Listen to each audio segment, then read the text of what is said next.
Hi good morning. അപ്പോൾ എൻ്റെ കയ്യിലിരിക്കുന്നത് നല്ലൊരു അടിപൊളി വെണ്ടയ്ക്ക മെഴുക്കുരുട്ടിയാണ്. വളരെ സിമ്പിളായിട്ട് തയ്യാറാക്കാൻ പറ്റിയ റെസിപ്പിയാണ് കേട്ടോ.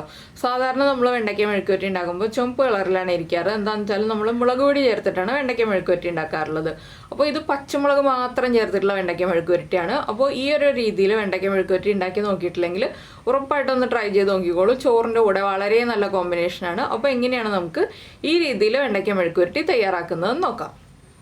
നമുക്ക് നമ്മുടെ ഇൻഗ്രീഡിയൻസ് നോക്കാം. നമ്മളിപ്പോൾ ഒരു 100 ഗ്രാം വെണ്ടയ്ക്ക എടുത്തിട്ടുണ്ട്. 100-150 ഗ്രാം വെണ്ടയ്ക്ക എടുക്കാം. അതിലേക്കായിട്ട് ഒരു ചെറിയ സവോള നീളത്തിൽ കട്ട് ചെയ്തിട്ട് അതൊന്ന് കുറുകെ കട്ട് ചെയ്തെടുക്കുക. അതുപോലെ തന്നെ നമ്മുടെ എരിവനുസരിച്ച് പച്ചമുളക് എടുക്കുക. ഞാനിപ്പോൾ 4 പച്ചമുളക് എടുത്തിട്ടുണ്ട്. അത്യാവശ്യം എരിവുള്ള രീതിയിലാണ് ഈ ഒരു മെഴുക്കുരുട്ടി ഉണ്ടാക്കുക.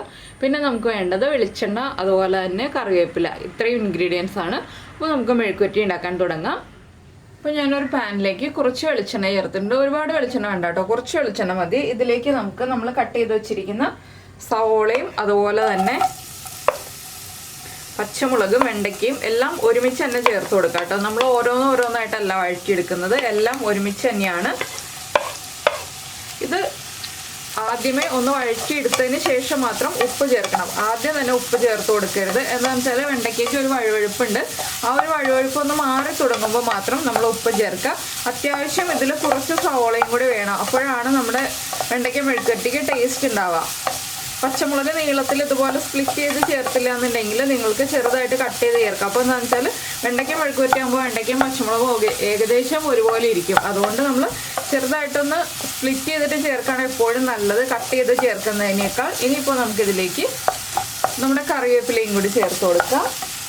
1-2 തണ്ട് കറിവേപ്പില ചേർക്കാം.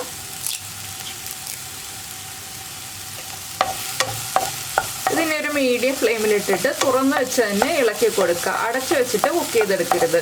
തുറന്ന് വെച്ചിട്ട് ഇളക്കി കൊടുത്തുകൊണ്ടിരിക്കുക. വളരെ സിമ്പിളായിട്ടുള്ള മെഴുക്കുരുട്ടിയാണ്. നമുക്കൊരു 2-3 മിനിറ്റ് ഉണ്ടെങ്കിൽ ഉണ്ടാക്കിയെടുക്കാവുന്നതേ ഉള്ളൂ കേട്ടോ. വെണ്ടയ്ക്ക കുക്കായി വരുന്ന ആ ഒരു സമയം, സവോള കുക്കായി വരുന്ന ആ ഒരു സമയം അത്രേ എടുക്കുള്ളൂ വെണ്ടയ്ക്ക മെഴുക്കുരുട്ടി ഉണ്ടാക്കാൻ. പിന്നെ നമുക്കിതിലേക്ക് മഞ്ഞൾപ്പൊടി ചേർക്കണം. മഞ്ഞൾപ്പൊടിയൊക്കെ ഇപ്പോൾ ചേർക്കരുത്. എന്താണെന്ന് വെച്ചിട്ടുണ്ടെങ്കിൽ മഞ്ഞൾപ്പൊടി വെണ്ടയ്ക്ക ഒന്ന് കുക്കായി വന്നു കഴിഞ്ഞിട്ട് ചേർക്കാം. വെണ്ടയ്ക്കയുടെ ആ ഒരു വഴുവഴുപ്പ് മാറുന്ന സമയത്ത് നമുക്ക് ചേർത്ത് കൊടുക്കാം. അപ്പോൾ വെണ്ടയ്ക്ക ഒന്ന് കുക്കായി തുടങ്ങട്ടെ. ഇപ്പോൾ നമ്മുടെ സവോളയൊക്കെ ഒന്ന് കളർ ചേഞ്ചായി തുടങ്ങുന്നുണ്ട്. വെണ്ടയ്ക്കയും കളർ ചേഞ്ചായി തുടങ്ങുന്നുണ്ട്. ഞാൻ വലിയ ബർണറിലല്ല കേട്ടോ വെച്ചിട്ടുള്ളത്, ചെറിയ ബർണറിലാണ്. ഇനി നമുക്കിതിലേക്ക് ഉപ്പ് ചേർക്കണം, അതുപോലെ മഞ്ഞൾപ്പൊടി ചേർക്കണം. വെണ്ടയ്ക്കയ്ക്ക് ആവശ്യമായിട്ടുള്ള ഉപ്പ് നമുക്ക് ചേർത്ത് കൊടുക്കാം. അതുപോലെ തന്നെ ഒരു 1/4 ടീസ്പൂൺ മഞ്ഞൾപ്പൊടിയും ചേർത്ത് കൊടുക്കാം.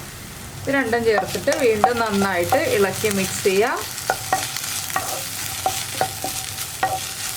അപ്പോൾ നിങ്ങൾ ഇതുപോലെ വെണ്ടയ്ക്ക മെഴുക്കുവരട്ടി ഉണ്ടാക്കിയിട്ടില്ലെങ്കിൽ ഉറപ്പായിട്ടും ഒന്ന് ട്രൈ ചെയ്ത് നോക്കുക. സാധാരണ നമ്മൾ ഉണ്ടാക്കുന്ന വെണ്ടയ്ക്ക മെഴുക്കുവരട്ടിയേക്കാൾ ഒരു ചേഞ്ച് അല്ലേ.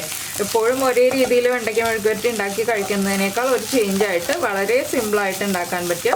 അതുപോലെ തന്നെ നല്ല ടേസ്റ്റി ആയിട്ടുള്ളൊരു വെണ്ടയ്ക്ക മെഴുക്കുവരട്ടിയാണ്. പച്ചമുളകിൻ്റെ എരിവൊക്കെ ഇഷ്ടപ്പെടുന്ന ആളുകൾക്ക് വളരെയധികം ഇഷ്ടപ്പെടുന്ന ഒരു വെണ്ടയ്ക്ക മെഴുക്കുവരട്ടിയാണിത്. അപ്പോൾ വെണ്ടയ്ക്ക ഓവർ കുക്കായി പോകണം എന്നുണ്ടെങ്കിൽ കുറച്ച് സമയം അടച്ചു വയ്ക്കാം. ചില ആളുകൾക്ക് വെണ്ടയ്ക്ക കുഴഞ്ഞിരിക്കുന്നതായിരിക്കും ഇഷ്ടം, ചില ആളുകൾക്ക് വെണ്ടയ്ക്ക അധികം കുഴയാത്തതായിരിക്കും ഇഷ്ടം. അപ്പോൾ നിങ്ങൾക്ക് കുക്കായി കിട്ടുന്ന, എന്താണെന്ന് വെച്ചാൽ കുഴഞ്ഞിരിക്കുന്ന വെണ്ടയ്ക്ക മെഴുക്കുവരട്ടിയാണ് ഇഷ്ടം എന്നുണ്ടെങ്കിൽ കുറച്ച് സമയം അടച്ചു വയ്ക്കാം. ഒരു 1 മിനിറ്റൊക്കെ ഒന്ന് അടച്ചു വെച്ചിട്ട് കുക്ക് ചെയ്തെടുക്കാം. കുഴഞ്ഞിരിക്കാത്ത വെണ്ടയ്ക്ക മെഴുക്കുവരട്ടിയാണ് ഇഷ്ടം എന്നുണ്ടെങ്കിൽ തുറന്ന് വെച്ചിട്ട് തന്നെ ഇളക്കി ഒരു 2 മിനിറ്റും കൂടി ഇളക്കി കൊടുത്ത് നമുക്ക് മെഴുക്കുവരട്ടി റെഡിയാക്കി എടുക്കാം. വളരെ സിമ്പിളാണ്, അതുപോലെ തന്നെ നല്ല ടേസ്റ്റുമാണ്. അപ്പോൾ നമ്മുടെ ചാനൽ ആദ്യമായിട്ട് കാണുകയാണെങ്കിൽ നമ്മുടെ വീഡിയോ പ്രസൻറ്റ് ചെയ്യുന്ന രീതിയൊക്കെ ഇഷ്ടമായിരുന്നുണ്ടെങ്കിൽ നമ്മുടെ ചാനലൊന്ന് സബ്സ്ക്രൈബ് ചെയ്ത് സപ്പോർട്ട് ചെയ്യണേ.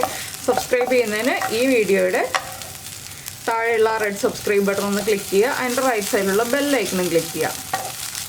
അപ്പോൾ ഓൾ എന്ന് പറഞ്ഞിട്ടൊരു ഓപ്ഷൻ കാണാം. ആ ഓളും കൂടി പ്രസ് ചെയ്തിട്ടുണ്ടെങ്കിൽ ഞാൻ എപ്പോഴും വീഡിയോ അപ്ലോഡ് ചെയ്യുമ്പോൾ നിങ്ങൾക്ക് നോട്ടിഫിക്കേഷൻ വരും. അതുപോലെ തന്നെ നമ്മുടെ റെസിപ്പികളൊക്കെ ഇഷ്ടമാവുന്നുണ്ടെങ്കിൽ ഒന്ന് കമൻറ്റ് ചെയ്യാനും അതുപോലെ തന്നെ വീഡിയോ ലൈക്ക് ചെയ്യാനും മറന്നു പോരുതേ. അപ്പോൾ അതാ നമ്മുടെ മെഴുക്കുവരട്ടി ഏകദേശം റെഡിയായി കഴിഞ്ഞു. ഇതുപോലെ കട്ട് ചെയ്യുമ്പോൾ കട്ടായി വരുന്നുണ്ടോ എന്ന് നോക്കുക. കട്ടായി വരുന്നുണ്ടെങ്കിൽ വെണ്ടയ്ക്ക കുക്കായിട്ടുണ്ടെന്നാണ്. അപ്പോൾ വെണ്ടയ്ക്ക കുക്കായി കഴിഞ്ഞിട്ടുണ്ടെങ്കിൽ നമ്മൾ ഫ്ലെയിം ഓഫ് ചെയ്യുക. ഇത്രയേ ഉള്ളൂ മെഴുക്കുവരട്ടിയുടെ പരിപാടി. നമുക്ക് നമ്മുടെ ഫ്ലെയിം ഓഫ് ചെയ്തിട്ട് സെർവിങ് ബൗളിലേക്ക് മാറ്റാം. അപ്പോൾ നമുക്ക് നമ്മുടെ അടുത്ത റെസിപ്പിയുമായിട്ട് വീണ്ടും കാണാം.